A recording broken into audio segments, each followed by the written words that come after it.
जी अस्सलाम वालेकुम students chapter number 13 second year physics lecture 2 शुरू करते हैं। स्टूडेंट आज का हमारा लेक्चर होगा स्टूडेंट ड्रिफ्ट वेलोसिटी। स्टूडेंट इंतहाई इम्पोर्टेंट डेफिनेशन है, शॉर्ट क्वेश्चन में पूछी जा सकती है। इसके अलावा इसका एमसीक्यू वो भी बहुत इंपॉर्टेंट है। अच्छा स्टूडेंट, डेफिनेशन समझने से पहले आप ये डायग्राम समझ लें। अगर आपको डायग्राम बहुत अच्छे तरीके से समझ आ गई तो आपके लिए इसकी डेफिनेशन समझना बहुत आसान हो जाएगा। अच्छा स्टूडेंट, सबसे पहले देखें, एक छोटी सी इन्फॉर्मेशन मैंने एक साइड पे लिखी है, पहले आप ये अपने जहन में लेके आएँ। स्टूडेंट, किसी भी कंडक्टर के 1 मीटर क्यूब पार्ट के अंदर, यानी कि अगर हमारे पास एक कंडक्टर है जिसका वॉल्यूम है 1 मीटर क्यूब, तो स्टूडेंट उसके अंदर 10 की पावर 29 इलेक्ट्रॉन्स हो सकते हैं। यानी कि अगर हम ये क्वेश्चन करते हैं जी कि एक कंडक्टर के अंदर इलेक्ट्रॉन्स कितने होंगे या वो ख़त्म हो सकते हैं या नहीं हो सकते, तो स्टूडेंट उसका आंसर है कि वो ख़त्म तो हो ही नहीं सकते। क्यों? क्योंकि सिर्फ 1 मीटर क्यूब हिस्से के अंदर 10 की पावर 29 यानी कि बिलियन ट्रिलियंस की शक्ल में इलेक्ट्रॉन्स मौजूद होते हैं। अब स्टूडेंट, आपने पिछले लेक्चर में देखा कि अगर हम एक्सटर्नल इलेक्ट्रिक फील्ड अप्लाई नहीं करते किसी कंडक्टर को तो फिर उसके अंदर नेट करंट ज़ीरो होता है। ठीक है, और वहाँ पे मैंने आपको वजह ये बताई थी कि जितना ही कन्वेंशनल करंट मार रहा होता है उतना ही इलेक्ट्रॉनिक करंट मार रहा होता है। अब स्टूडेंट याद रखिएगा, इस चैप्टर के अंदर हम लोग मोशन कौन से चार्ज की डिस्कस करेंगे या कौन से करंट को डिस्कस करेंगे। तो स्टूडेंट यहाँ पे हम लोग अभी डिस्कस करने वाले हैं इलेक्ट्रॉनिक करंट को, यानी कि यहाँ पे जो मैं आपको समझाऊंगा मोशन, वो किसकी समझाऊंगा? इलेक्ट्रॉन की मोशन समझाऊंगा। और स्टूडेंट, इलेक्ट्रॉन की मोशन क्यों समझाऊंगा? उसकी वजह ये है कि मैंने आपको लास्ट चैप्टर के अंदर भी एक चीज़ बताई, मोबिलिटी। और मोबिलिटी जो है स्टूडेंट आपको ये बताती है कि कोई चार्ज कितनी हरकत कर सकता है। ठीक है, अब स्टूडेंट मोबिलिटी जो होती है ये electric field divided by mass, इसका फार्मूला है। तो यहाँ से हमें पता चला कि मोबिलिटी का मैस के साथ कैसा रिलेशन है? इनवर्स रिलेशन है। अच्छा, अब स्टूडेंट देखें, जिस पार्टिकल का मैस कम होगा उसके अंदर मोशन करने की ताकत ज़्यादा होगी।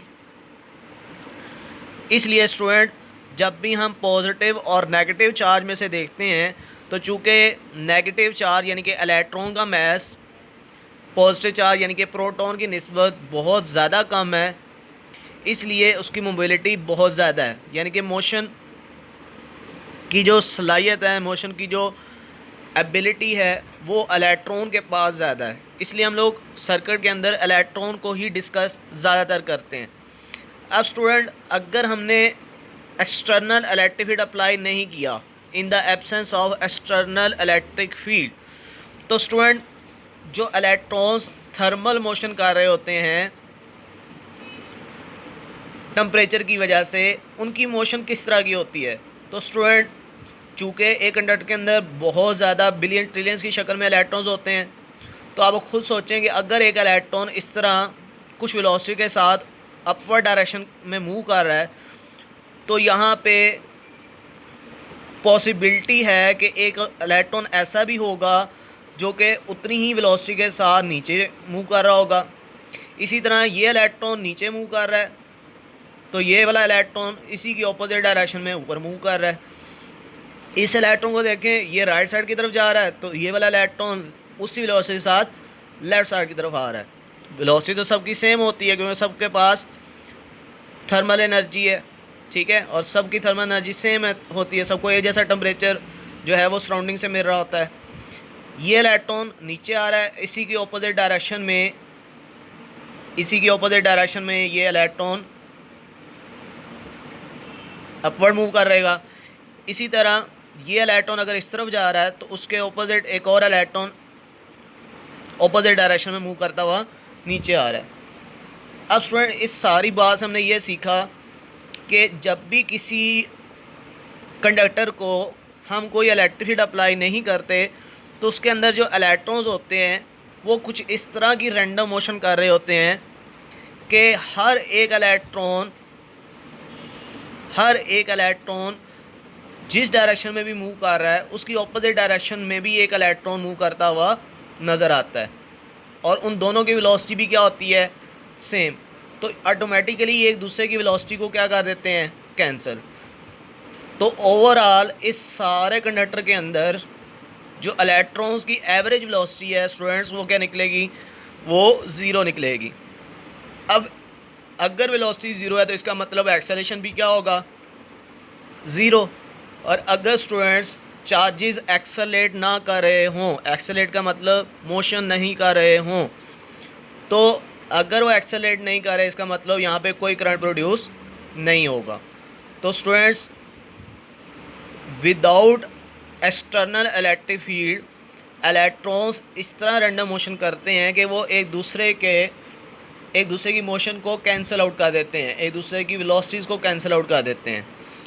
अब अगर हम स्टूडेंट्स इसको एक एक्सटर्नल इलेक्ट्रिक फील्ड अप्लाई करते हैं, जैसे ये डायग्राम में देखें, हमने राइट साइड की तरफ एक एक्सटर्नल इलेक्ट्रिक फील्ड अप्लाई कर दिया। अब स्टूडेंट यहाँ पे डायग्राम को समझें, मैंने ज़्यादा नहीं बल्कि 2 पेयर्स ड्रॉ किए हैं इलेक्ट्रॉन्स के। तो देखें ये इलेक्ट्रॉन को देखें, ये अपवर्ड मोशन कर रहा था, ब्लैक कलर की जो लाइन आपको नज़र आ रही है, और इसी के ऑपोजिट डायरेक्शन में ये इलेक्ट्रॉन डाउनवर्ड मूव कर रहा था। अब स्टूडेंट क्या होगा कि इस इलेक्ट्रॉन को ये पॉजिटिव टनल अपनी तरफ अट्रैक्ट करेगा, और इस इलेक्ट्रॉन को भी ये जो पॉजिटिव टनल है, हाई पोटेंशियल है, ये अपनी तरफ अट्रैक्ट करेगा। अब स्टूडेंट सेम इसी तरह ये इलेक्ट्रॉन जो कि अपवर्ड जा रहा था इस डायरेक्शन में, वो भी इस तरफ बेंड हो जाएगा क्योंकि इस तरफ इसको अट्रैक्शन मिलनी है। ये इलेक्ट्रॉन जो कि नीचे आ रहा था इसको भी अट्रैक्शन मिलनी है, और ये भी इस तरफ बेंड हो जाएगा। इलेक्ट्रॉन्स का स्टूडेंट्स इस तरह बेंड होना कहलाता है ड्रिफ्टिंग। अच्छा, अब ड्रिफ्टिंग से होगा क्या, तो स्टूडेंट देखें, एक जैसा पोटेंशियल, पॉजिटिव पोटेंशियल सब इलेक्ट्रॉन्स को अपनी तरफ अट्रैक्ट कर रहा है, तो इसका मतलब ये सब इक्वली ड्रिफ्ट होंगे, इक्वल डिस्प्लेसमेंट कवर करेंगे। ठीक है, ये देखें, और इनको ड्रिफ्ट करते हुए जो टाइम लगेगा वो भी स्टूडेंट क्या होगा, सबके लिए सेम होगा। अगर सब एक जैसा डिस्प्लेसमेंट कवर कर रहे हैं और एक जैसा ही टाइम ले रहे हैं, तो स्टूडेंट सबकी वेलोसिटी भी क्या होगी, सबकी वेलोसिटी भी क्या हो जाएगी स्टूडेंट्स, वो भी सेम हो जाएगी। ठीक, तो अब स्टूडेंट इसके अंदर सिचुएशन किस तरह की बन जाएगी, वेलोसिटी इनकी क्या हो गई, सेम। तो स्टूडेंट होगा ये कि कुछ टाइम के बाद इस कंडक्टर के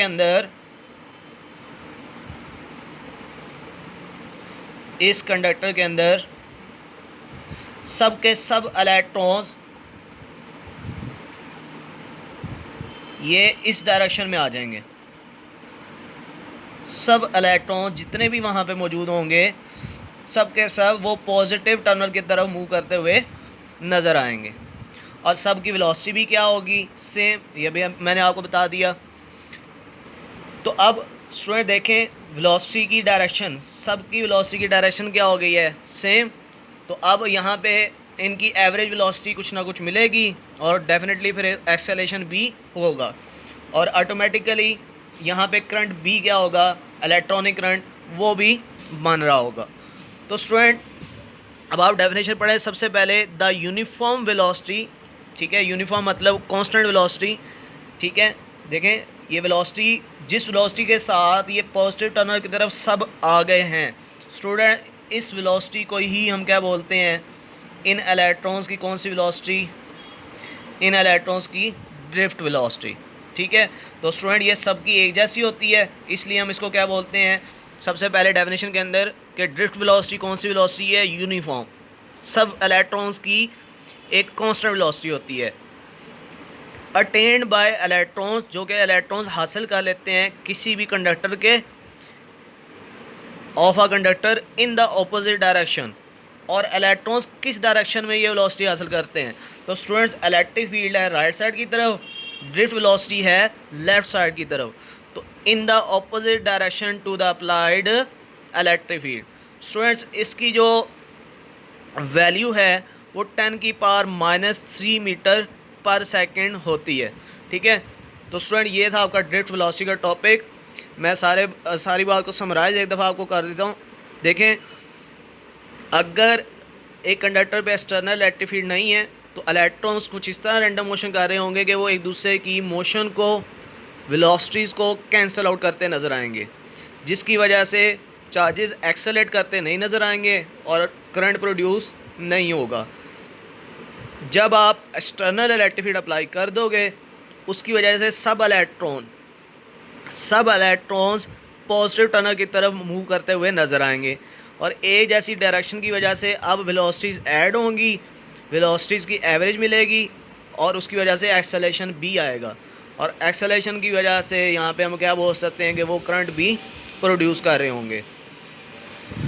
सब इलेक्ट्रॉन्स की वेलोसिटी एक जैसी होगी क्योंकि एक ही पॉजिटिव पोटेंशियल सबको खींच रहा है, तो सब अपने रास्ते से इक्वली डिफ्लेक्ट होंगे इक्वल टाइम के अंदर। तो इसलिए ड्रिफ्ट वेलोसिटी एक कांस्टेंट यूनिफॉर्म वेलोसिटी है जो कि इलेक्ट्रॉन्स हासिल कर लेते हैं जब हम उनको क्या अप्लाई करते हैं,